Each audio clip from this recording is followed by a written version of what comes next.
Welcome to the Faith-Based Women in Business podcast series. We have got an absolutely wonderful, insightful, inspirational, and motivational guest with us today. She was on our Faith-Based Women in Business Summit, so you can check that out in our playlist as well. Join us for an enlightening conversation with a woman who's not just a leader in her field. She is a game changer, and she's blazing new trails and creating opportunities for others to follow. You don't want to miss any of the valuable insights that Kathie has got to share with us today, and all the wisdom she has to share as a faith-based woman in business. Welcome, Kathie. How are you? It is so awesome to be here in your studio. Thank you. I You're am more than incredible. welcome. How are you? I am absolutely fantastic. It's always better talking with you because on our faith-based summit, you delivered so much value. And we got so much great feedback from that, the way you spoke, the way you presented, and the value, the relatability. And above all, Kathie, everyone loves how authentic you are and relatable you are. And your strength is in your vulnerability because you share things that for most people are really hard to share, but we need to hear those messages of hope. So tell us a little bit about who you are and what you do. Well, I am known as the Christian Cajun Queen of Cooking. I help Christian mothers and grandmothers who are raising their children and don't know how to connect their families with Jesus come together at the dinner table. Cooking is one of my love languages. I love cooking. I love to cook and feed people. And I actually had a similar issue, like I said on the podcast, that I lost connection with my children and they lost connection with Jesus when I chose to do other things aside from having family dinner. So many people, they just don't realize how very important family dinner is in so many ways. And I help them not only just by teaching Christian values, but also teaching them how to cook and how to make tasty recipes that they can pull together in a flash, and how to use the best tools to get dinner on the table so that they can then relax and interact with their children. And I love what I do. And Such a I great have connection. Such a great connection that you create, Kathie, for your family. and I like I said, I lived through it, so I love doing it for other families too. There's so many mothers and grandmothers, they're so busy, they don't know how. They don't know where to start even, and they really don't know what they're missing out on by not having a family dinner. So I try to give them quick and easy ways to make it happen and to include Jesus. Some of my people actually set him a place for him at the table now. He has his own plate and stuff when they invite him to dinner, which is what we want. We want his presence in our lives. Family is just such a great connection. And to be able to just spend 20 minutes, half an hour, 15 minutes even, Yes. sitting at the table with no devices, talking human, connecting, Yeah.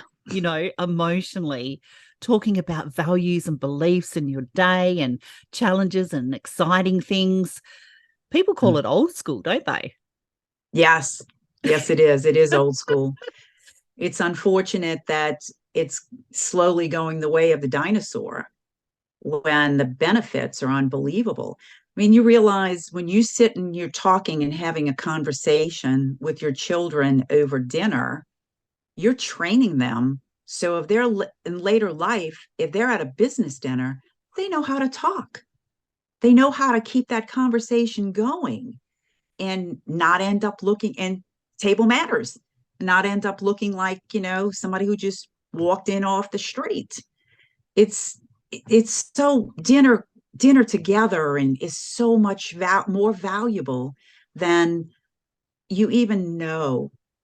You really even know. I mean, it's everything that your children will need for future life is learned at the dinner table. It's not learned in school. They give you book Absolutely. learning. You know? Absolutely, Kathie. What you're providing is old school, how, it's a generational. And then, sometimes people are labeling it as the, entitled. They come in, what's for dinner? They have their dinner and then they're off on their devices, or they've got their plate on their lap watching TV or playing their video Mhm. game. This brings connection back into the mix. This is what Yes. we were meant to have. We were meant for human connection. We were meant to Mhm. share who we are. And parents are so busy. Kids are so busy. Just to have Mhm. that connection point, Kathie. What you're doing is just so valuable. And like you said, you're talking about Jesus, you're talking about values, you're talking about their day, who they are, really getting to know Mhm. your kids, whether it's, sitting around a Mhm. barbecue table or a dining table. It could be a picnic table, even, just Yes. having that connection where you're enjoying food, you're smiling, you're having a few laughs, and it just takes the load off, doesn't it? Can you share some Yes. experiences that you've actually encountered through people that you're helping with this as well? Well, I found they are very grateful in a sense that I give help them to reconnect with their families. I also help them to know their kids, to know the previous generations, because at the table is where we tell stories about families and about family traditions.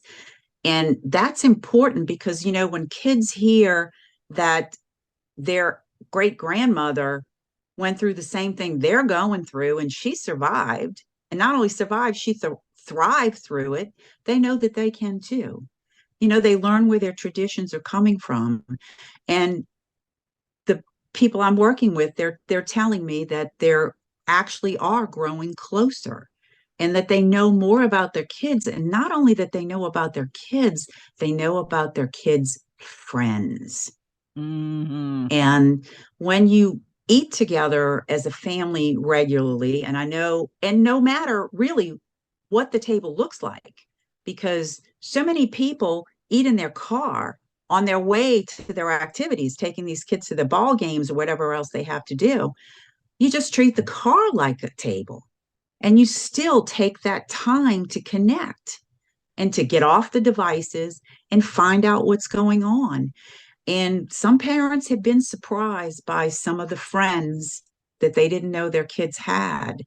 And also, what happens when you eat together and you build that strong family bond, you'll find that your kids are less likely to be persuaded by others to do things that go against the family values, because they know the family values and they know the Christian values. And if they haven't been brought up with that, then it's it could be a way that your children are drawn off into something that they can't get out of. Oh, and just those lines of communication too, sitting at the table, you can tell whether, the kid's quiet at the table. If they've had a rough day, do you need to go and speak with them afterwards in their bedroom?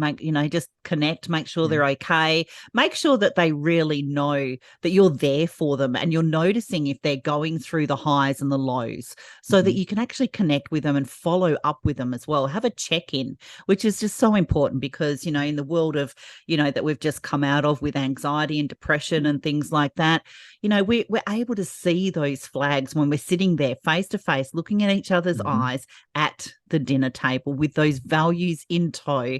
What do you think the biggest two takeaways would be that your family has experienced from this? Well, my family has, when we came back together at the table, even though that they had gone through the different situations that they had, we were able to reconnect and we were able to grow through their situations as a family to help each other. And my children had dinner with their children.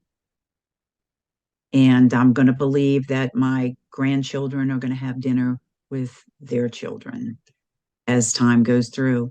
The biggest takeaway is that knowing that they know they can come to you and say whatever and tell you what they did, what's going on with their lives, and knowing that you're not going to judge them, that you're going to love them, and you'll take them through it, that they have you to lean on. And that all came from the relationships we built at the dinner table. That is amazing. Kathie, you are doing so much good in the world. You're teaching others, you're reconnecting, you're leaving a legacy for generations to come, for faith-based women in business, creating connection. You're so inspirational. You're so motivational. Please check out the links below where you can actually connect with Kathie, have a conversation. If you're Absolutely. a faith-based woman in business, she is the woman to go to. She will lend you a listening ear, a warm heart, and be real with you as well. She's a straight shooter, which is so refreshing. Kathie, what kind of message would you like to leave the audience on today? That if you are not now or haven't ever had family dinner, it is not too late to start. Start simple. And I keep saying the word dinner, but it doesn't have to be dinner. Connect over food. You can do it breakfast, you can do it for lunch, you can do it at snack time, or even just gather for a glass of milk before you go to bed. Doesn't have to be fancy. And invite Jesus, because he wants to be with you. So trust me when I tell you, he doesn't need a 7-course dinner on fancy china. Just invite him. All you got to do is say, hey, Jesus, we're having tacos. You want to join us? And he will be there, because we were made to live in a relationship with Jesus and each other. So just start it. It's not too late. You will be surprised how the lives of your children and yours will change for the better. I love it. Spoken like a true woman of faith. Again, inspirational. Connect with Jesus, connect with your family, and leave a legacy worth furthering for generations to come, just by opening your arms, opening your heart. And we'll see you on the next faith-based episode of Women in Business. Thank you, Kathie.